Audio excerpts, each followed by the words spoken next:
You've been rebuilding. You finally score Eagle Sunday tickets. Your palms sweat a little, and you think, can I bring a new partner? Will your co-parent freak out? Could this actually cost you time with the kids?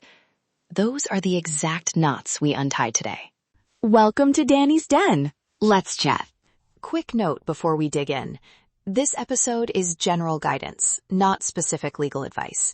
If your situation involves safety concerns or an active custody dispute, talk to a licensed attorney and local supports. Okay, let's get practical.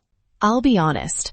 I once heard from a listener who rehearsed telling a new partner about an old conviction for days. She almost canceled going to her son's game because she was so scared of the reaction. That fear is normal, and it's fixable. Today, I'll cover what judges really look at, when to disclose, how to document rehabilitation, exact lines you can use, and a tiny music trick to make Sundays feel safe again. First up, the custody myth. Let's bust it. A past conviction does not automatically mean you lose custody. Judges decide based on the child's best interest, safety, stability, and the ongoing parent-child relationship. So what do they actually consider? Current behavior, housing, steady work, any substance use, and whether the parent poses an ongoing risk. A 10-year-old nonviolent conviction plus steady employment and active parenting looks very different from recent violent behavior. Bottom line, the past is a piece of the puzzle, not the whole picture. Keep that in mind when you start documenting your comeback. You also still have parental rights in almost every case. The right to seek parenting time, to be listed on school records, to participate in medical decisions, unless a court orders otherwise. So don't assume your options are gone. Instead, prepare evidence that shows reliability. What counts as evidence? Certificates from counseling or reentry programs, letters from employers or program supervisors, proof of steady housing and work, dated photos from family outings, and logs of exchanges, even simple text confirmations about pickup and drop-off times. These create a court-friendly trail. Now, dating and disclosure. There's no single rule for every situation. Safety is the first test. If the conviction involved harm to others or domestic violence, you need to disclose early and be explicit about safety boundaries. For older, nonviolent matters, many people wait until things are getting serious. A good guideline. Tell someone before they're asked to make a trust-dependent decision. Bringing them into your home, meeting your children, or joint trips are moments where honesty matters most. Background checks are the other tough part. They happen at work, sometimes with new partners, or when volunteers are screened. Don't be surprised. Order your own report first so you know what shows up and can prepare an honest explanation. Here's a short script you can use after a background check shows up. A while back, I made a mistake and was convicted of brief description.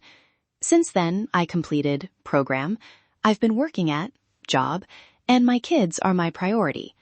Short, responsible, forward-looking. Talking to a co-parent about reintroducing game day rituals is delicate.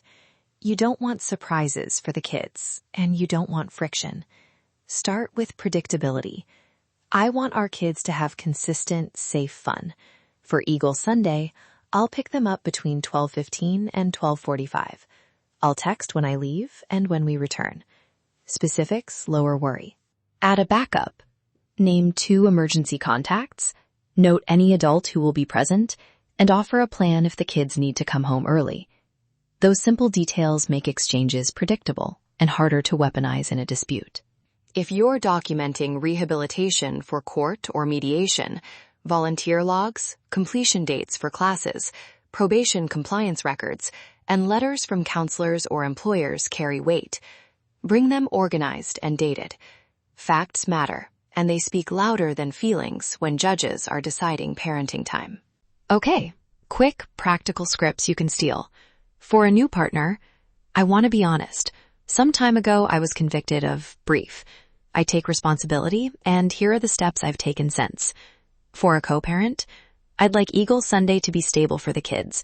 I'll pick them up at 12:30, we'll be home by 6, and I'll text at pickup and return. For kids, we're going to the game today. We'll sing our ride song and have pizza after.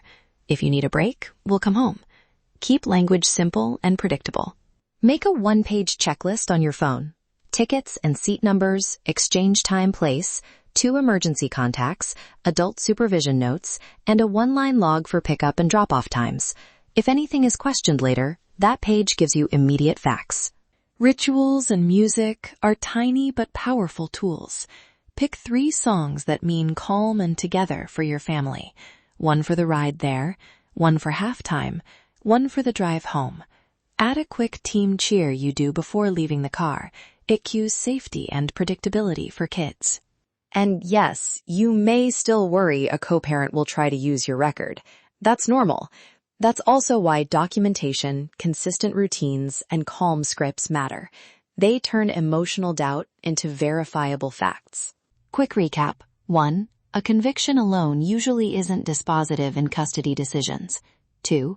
Disclose to protect safety and before trust-dependent decisions. 3. Document rehab and keep exchanges predictable. 4. Use short scripts and a 1-page checklist to reduce friction. If this helped, subscribe so you don't miss next week's short guide on school communications and extracurriculars after re-entry. Tiny moments that matter a lot. Thanks for listening to Danny's Den. If you have a specific legal issue you need help with, send me a direct message or email Danielle@thelegalassistantcenter.net to book a free 30-minute consultation. You can also drop a comment below. Let's chat.